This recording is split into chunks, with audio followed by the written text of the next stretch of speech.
pour favoriser une société qui respecte l'environnement, il faut commencer par le début et donc par l'éducation. C'est donc par les enfants que l'on doit faire cette transition. Et puis il faut aussi qu'on apprenne et donc que l'on explique aux gens ce qu'il convient de faire pour que chaque citoyen soit responsable. Il faut que l'on mange bien, il faut qu'on fasse en sorte d'améliorer les conditions de vie des familles, il faut qu'on fasse en sorte d'améliorer le logement, il faut qu'on fasse aussi en sorte d'avoir des gestes de respect les uns vis-à-vis des autres. Car le respect de la nature commence par le respect de l'autre.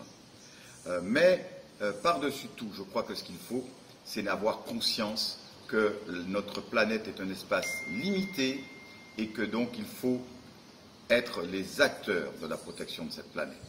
C'est cela que nous voulons et cela nécessite du courage d'aborder les problèmes de fond et de front si cela s'avère nécessaire. En ce qui concerne la pollution des sols en particulier et entre autres aux pesticides, nous avons un plan qui, au bout de 7 ans, doit nous permettre de donner de la nourriture à tous les Martiniquaises et à tous les Martiniquais avec 0 chlordécone. C'est notre objectif. Pour cela, il faut là encore de la méthode. Il faut faire travailler ensemble tous les organismes de formation. L'INRA, évidemment, mais aussi nos organismes locaux, notre université. Tout le monde doit de concert. Mais pour travailler, il faut l'objectif et il faut les moyens. Nous donnerons donc à nos chercheurs les moyens pour répondre à l'exigence que nous leur aurons ou que nous nous serons fixés avec eux. Je ne voudrais pas que l'on victimise, incrimine ou condamne les agriculteurs. Ce sont eux qui nous font manger. Et il faut donc aussi les écouter. Et quand ils nous disent qu'ils demandent que l'on procède de manière progressive en intégrant le temps dans l'action, nous devons aussi l'entendre. C'est comme cela que la Martinique va changer. En intégrant les grands défis de notre temps, mais aussi en intégrant les réalités de notre temps. Les jeunes de notre pays ont souvent des difficultés pour entrer dans la vie active. Et puis ceux qui sont formés, et très souvent qui ont été amenés à travailler à l'extérieur, ne reviennent pas ou ont du mal à revenir.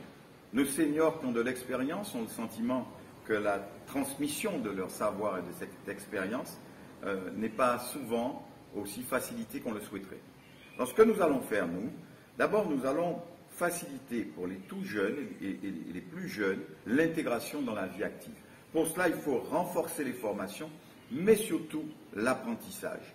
L'apprentissage, souvent, est difficile parce que les jeunes, quelquefois, ont un peu de réticence, mais ils ont une réticence aussi qui est objective. C'est qu'ils ne trouvent pas d'employeurs pour les accueillir. Alors, il faut inciter les employeurs. Si on veut inciter, il faut donner envie. Il faut donc compenser les charges qui résultent pour les entreprises de la prise en charge de ces jeunes. Pour ceux qui ont suivi des études et qui souvent ont été quelques années travailler à l'extérieur, ont atteint un niveau d'expérience qui justifie de leur niveau de rémunération.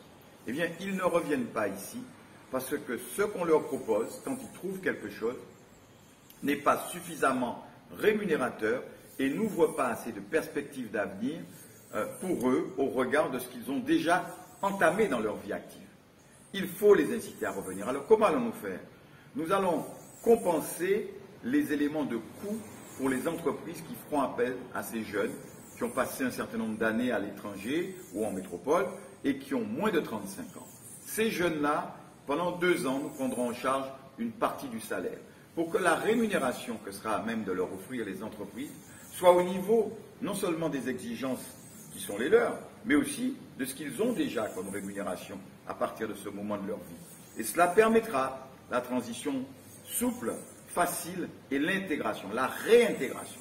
Enfin, en ce qui concerne l'apport de nos seniors à nos jeunes, à notre pays, au développement de notre activité économique, il est évident que toutes ces personnes qui ont acquis de l'expérience, du savoir, qui connaissent la Martinique, toutes ces personnes, on ne peut pas les laisser, je dirais, gaspiller leur talent et leur savoir.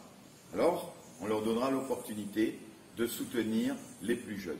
Pour cela, nous mettrons en place un programme d'accompagnement des seniors qui voudront bien aider en encadrant des plus jeunes au travers d'associations, directement par des parrainages. Mais bien évidemment, là aussi, il faudra aider ces personnes. Il Il ne faudra pas se contenter de la bonne volonté. Il faut que la collectivité donne les impulsions. Trouver un dispositif, je dirais, de compensation pour ce parrainage. Nous verrons, nous serons très pratiques dans l'action. Mais effectivement, nous aurons cette volonté de faire en sorte que tous les Martiniquais qui peuvent apporter quelque chose à leur pays, c'est la raison pour laquelle j'ai beaucoup insisté sur les associations. Les associations sont fondamentales dans le lien social. C'est ce qui fait des fois notre pays. Certains traduisent ça de manière différente, en parlant d'humanité, en parlant d'humanisme, en parlant d'amour. Eh bien, effectivement, ce sont ces valeurs-là qui sont les valeurs qui doivent sous-tendre notre société. C'est une forme d'utopie, mais pour paraphraser le poète, je dirais que c'est une utopie refondatrice. Ni belle journée. Quelle jolie journée. Ni belle journée. Ah, quelle jolie journée.